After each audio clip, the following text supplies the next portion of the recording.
I've been listening to Roy probably over 40 years now. Believe it or not, the first time I heard Roy, I was in a classroom at school, and I had just built a radio. And I tuned it on, and there was this guy that was knocking the experts of the world. And you take refuge in what's corrupted you.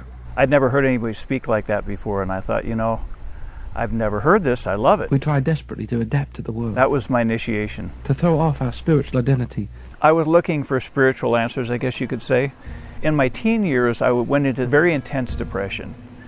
And I remember it was so intense, I thought, you know, there's got to be some deep reason for this beyond just typical psychology.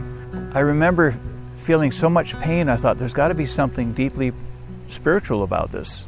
And when I used to listen to Roy, he sounded like somebody that had conviction about what he was saying. He sounded so sure of himself, and I remember that stood out to me. I thought, he doesn't sound like just a guy reading out of a book or something. Over time, I began to recognize that a lot of my unhappiness had to do with my personal conduct. You know, I remember also at the time I was looking for some kind of overnight enlightenment, I think. I guess it doesn't quite work that way in the Christian realm. You know, it's not like you take a course and you reach a level of salvation or whatever, you know.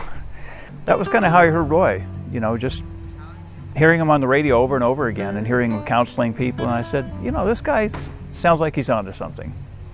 But I kept hearing him over and over. Roy keeps repeating ideas that I think most of us should have the forefront of our thinking.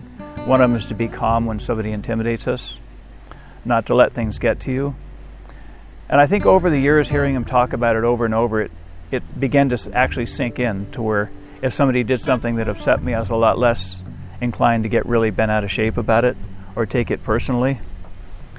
You know, Roy could be an intimidating character. If you've ever gone to one of his seminars, you could be sitting there quiet in the audience, not saying anything to anybody, and all of a sudden he's saying, "Why aren't you talking?"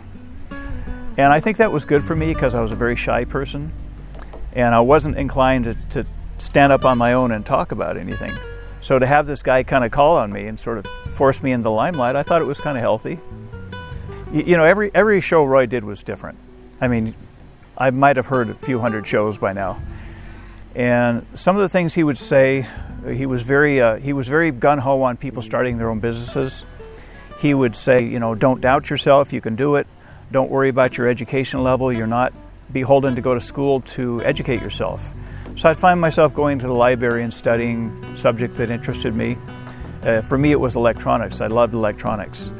And I did a lot of hands-on stuff in that realm. And that opened up a lot of doors for me that I couldn't get when I was in school trying to learn it. And he was also very anti-welfare, encouraging everybody in listening to him to, you know, figure out something you can do, anything.